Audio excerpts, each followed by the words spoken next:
Слушай. Или свет, наверное, выключаете. Вот такое ЧП у нас сегодня произошло.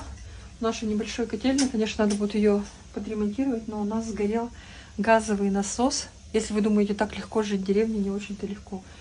Вызвали электриков, короче, был скачок напряжения. Поменяли вот этот вот мы насос.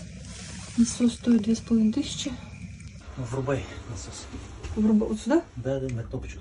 Опа, так в деревне подключается газ, газовое отопление. За всем надо смотреть, здесь, кстати.